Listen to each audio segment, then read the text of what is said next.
The real deal. Lao language. เป็นเวลาหลายร้อยปีที่คนต่างชาติบ่ได้นมัสการพระเจ้าด้วยวิญญาณและความจริงดังที่กล่าวไว้ในโยฮัน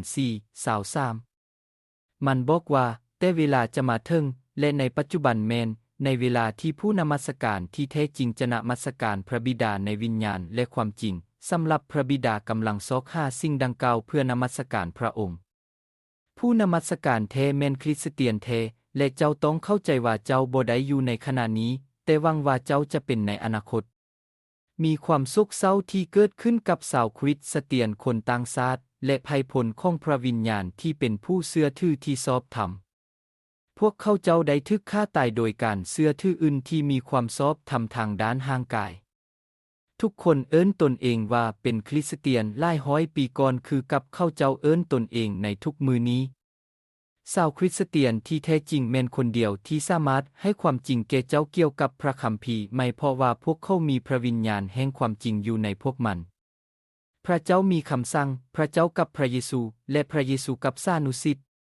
ความจริงและความลึกลับได้ถูกเปิดเผยให้พวกสาวกมาระโก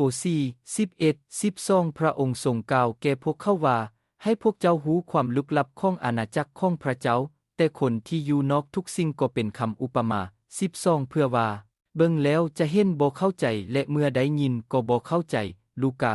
8:9-10เกแล้วพวกสาวกจึงถามพระองค์ว่าสิ่งนี้เป็นหยังพระองค์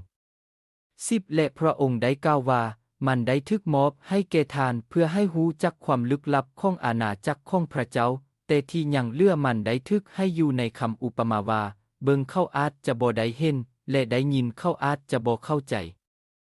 ชาวคริสเตียนผ่านขบวนการสำละและกลายเป็นไพพล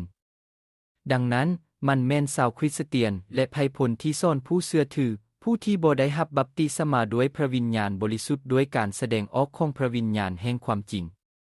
ผู้ที่เชื่อต้องได้ยินความจริงจากคริสเตียนแท้หรือไพพลเป็ดดังนั้นผู้ที่อยู่ในเนื้อหนังบ่สามารถเฮ็ดให้พระเจ้าพอใจ1โครินโธ15:44มันได้ถูกวานเป็นร่างกายธรรมชาติมันได้ถูกยกขึ้นมาเป็นร่างกายทางวิญญาณมีร่างกายธรรมชาติและมีร่างกายทางวิญญาณเลโปญีเค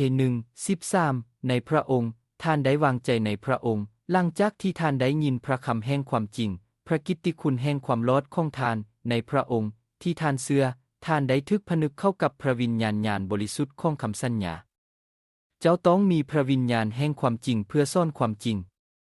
เพียงแต่คริสเตียนแท้และไพพลของพระวิญญาณแห่งความจริงอยู่ในพวกเขา16:13แนวใดก็ตามในเวลาที่พระองค์พระวิญญาณของความจริงได้มาพระองค์จะนำพาทานเข้าไปในความจริงทั้งหมดเพราะพระองค์จะบ่กล่าวด้วยสิทธิอำนาจของพระองค์เองแต่สิ่งใดก็ตามที่พระองค์ได้ยินพระองค์จะกล่าวและพระองค์จะบอกทานสิ่งที่จะมาพระเจ้าจะดูแลผู้ที่ฆ่าคริสเตียนแท้และไพพลของพระองค์จุดซุ่มของข้าพระเจ้าแม่นการเฮ็ดให้ทานเกี่ยมพร้อมที่จะกลายเป็นยิเนสและก่อนที่ทานจะสามารถกลายเป็นไพพลก่อนอื่นหมดทานต้องกลายเป็นคริสเตียนที่แท้จริงคริสเตียนแท้เต็มไปด้วยพระวิญญาณบริสุทธิ์และเว้าภาษาอื่นดังที่ได้กล่าวไว้ในกิจการ2:4มันเป็นเรื่องที่น่ารังเกียจที่ผู้ที่มีส่วนร่วมในการฆ่าคริสเตียนแท้ที่เอิ้นตนเองว่าเป็นคริสเตียนบ่มีคริสเตียนแท้คนเดียวนับตั้งแต่การฆ่าคริสเตียนแท้ทุกคนเมื่อหลายร้อยปีก่อนเพียงแต่ย้อนว่าทานเอิ้นตัวทานเองเป็นลิปิเทญีบ่ได้เฮ็ดให้ทานเป็นหนึ่งเจ้าต้องตอบสนองคำนิยามของพระเจ้าในพระคัมภีร์ใหม่การเข้าใจความโศกเศร้าของสิ่งที่เกิดขึ้นกับผู้เชื่อถือคนต่างชาติแม้นเพียงแต่ใช้ความรู้สึกทั่วไปมันเป็นผู้เชื่อถือที่ชอบทำทางด้านร่างกายผู้ที่ต้องการที่จะควบคุมผู้เชื่อถือที่ชอบทำทางวิญญาณด้วยเงินอำนาจและการควบคุมวิธีเดียวที่เขาเจ้าสามารถควบคุมได้แม่นโดยการฆ่าพวกเขาเจ้าจะตายแทนที่จะเปลี่ยนความจริงในพระคำของพระเจ้าเพราะว่าเจ้ามีพระวิญญาณแห่งความจริงอยู่ในเจ้าโยฮัน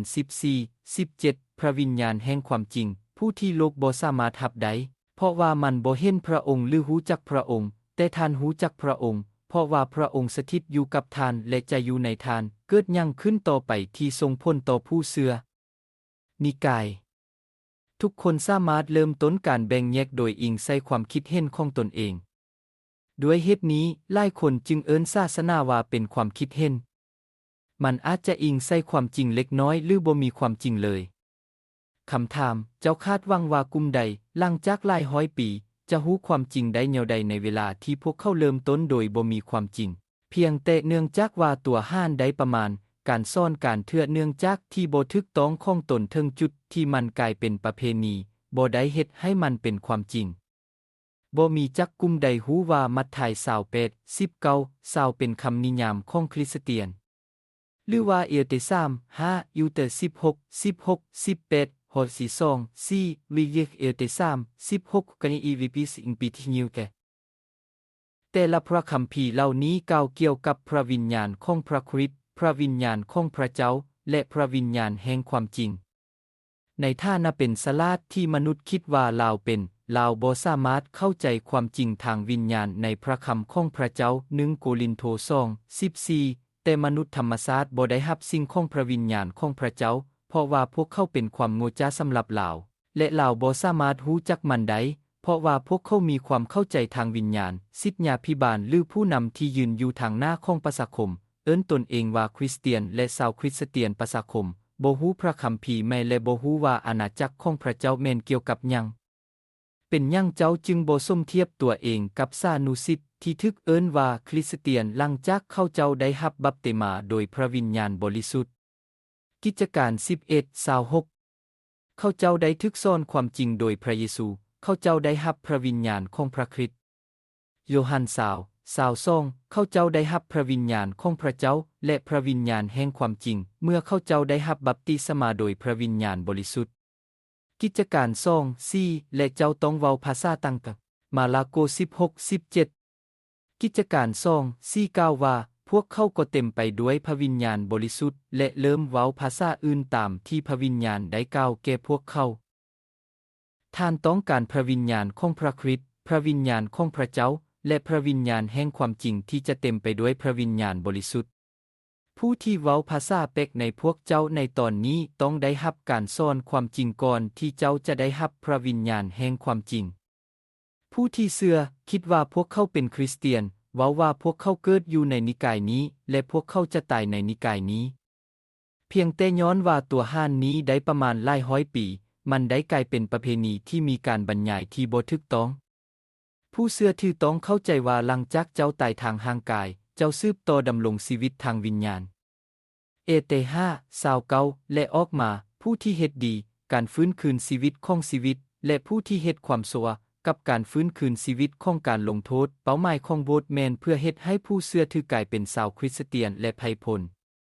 คริสตจักรบ่ได้ถูกสร้างตั้งขึ้นเพื่อความพอใจหรือเฮ็ดให้ผู้นำคริสตจักรกลายเป็นคนหั่งมี